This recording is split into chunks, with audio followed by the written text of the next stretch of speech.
আমি নিরীহ মানুষ, 40 বছর রিক্সা চালাই খাই। আমার ছেলেটাও নিরীহ। আমাদের বাড়ির ছেলেটারে মারে এবং পুড়িয়ে ফেলেছে। নোয়াখালীতে নিখোঁজের ৩ দিন পর যুবকের অর্ধ গলিত পোড়া মরদেহ উদ্ধার।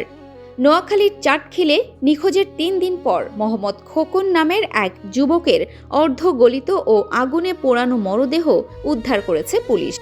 ধারণা করা হচ্ছে তাকে নির্মমভাবে পিটিয়ে হত্যার পর প্রমাণ নষ্ট করতে শরীরে আগুন ধরিয়ে খালে বা ঝোপের মধ্যে ফেলে রেখে গেছে দুর্বৃত্তরা।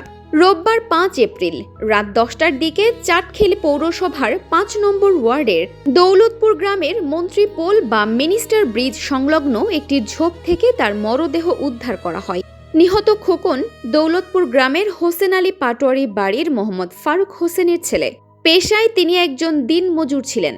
নিহতের পরিবার ও পুলিশ সূত্রে জানা যায়, গত ২ এপ্রিল বৃহস্পতিবার রাতে একটি অজ্ঞাত নম্বর থেকে ফোন পেয়ে খোকন বাড়ি থেকে বের হন। এরপর থেকেই তার আর কোনো খোঁজ পাওয়া যাচ্ছিল না। আত্মীয় স্বজন ও সম্ভাব্য সব জায়গায় খোঁজাখুঁজি করে তার কোনো সন্ধান না পেয়ে পরিবারের পক্ষ থেকে ৪ এপ্রিল শনিবার রাতে চাটখিল থানায় একটি সাধারণ ডায়েরি করা হয়। জিডি করার পরদিনই রোববার রাতে তার বিভৎস মরদেহ উদ্ধার করা হয়। লাশের অবস্থা ও স্থানীয়দের ভাষ্যমতে দুর্বৃত্তরা খোকনকে অন্য কোনো স্থানে নিয়ে নির্মমভাবে পিটিয়ে হত্যা করে। এরপর হত্যার আলামত ও পরিচয় গোপন করার উদ্দেশ্যে তার শরীরে আগুন ধরিয়ে দেওয়া হয়। পরবর্তীতে রাতের আঁধারে মরদেহটি নির্জন ওই ঝোপের মধ্যে ফেলে রেখে যায় খুনিরা।